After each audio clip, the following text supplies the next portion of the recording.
புதிய அரசு வந்து பதவியேற்றிருக்கு.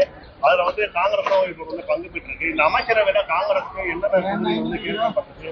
அதான் எங்களுடைய பொருளாளர் சொன்னாரு, இந்த முதல் பட்டியலில் வரல, இரண்டாவது பட்டியலில் நாங்கள் பார்ட் ஆஃப் த கவர்மெண்டா இருப்போம் அப்படின்னு சொல்லியிருக்காரு. அதை நாங்கள் நடைமுறைப்படுத்துறதுக்கு தொடர்ந்து வலியுறுத்துவோம்.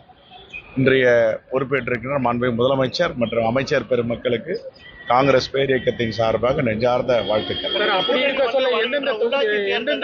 இந்த கூட்டணி வந்து வருகின்ற உள்ளாட்சி தேர்தல் அப்புறம் பிறகு நாடாளுமன்ற தேர்தல் உள்ளிட்ட கூட்டணி கட்சி தொடங்குமா?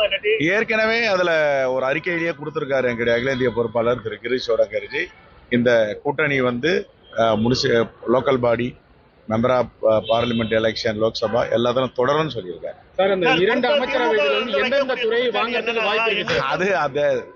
அவர் high command will decide which department.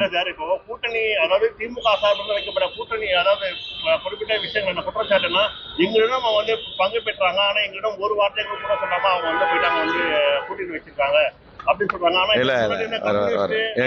அனைவருமே அவங்க கூட சேர்ந்து ஆலோசனை ஈடுபட்டிருந்தாங்க. இது வந்து காங்கிரஸ் ஒரு விஷயமா சொல்றாங்க. எங்க மல்லிகார்ஜுன கார்கேஜி டிஆர் பாலு கிட்ட பேசியிருக்காரு, ராகுல்ஜி கனிமொழி கிட்ட பேசியிருக்காரு. பேசி நாங்க இந்த முடிவு எடுத்திருக்கோம். யாரும் சொல்லாமலாம் போல சொல்லிட்டு தான் வந்து காங்கிரஸுக்கு வந்து கண்டனமும் தெரிவிச்சிருக்காங்க திமுக தரப்புல இருந்து. அதே நேரத்தில் நாடாளுமன்றத்துல வந்து இருக்கைகளை மாத்தி அமைக்கணும்னு சொல்லியிருக்காங்க சார்.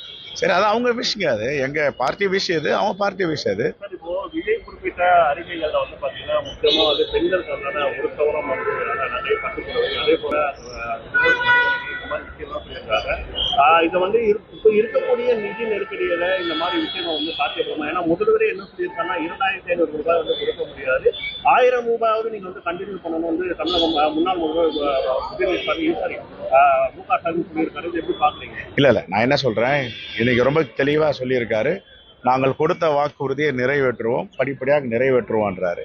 இன்னைக்குதான் பொறுப்பேற்றிருக்காரு. கொஞ்சம் வெயிட் பண்ணுங்க. வெயிட் பண்ணிட்ட பேர் அவர் என்ன இம்ப்ளிமெண்ட் பண்றாரு, ஹவ் யூ டூயிங் எல்லாத்தையும் அப்புறம் கேளுங்க, நாங்க சொல்றோம்.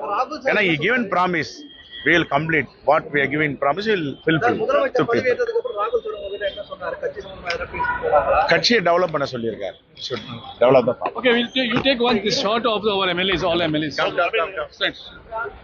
Chennai Silks in summer mega sale. Chennai Silks summer mega sale. The Chennai Silks in mega summer sale.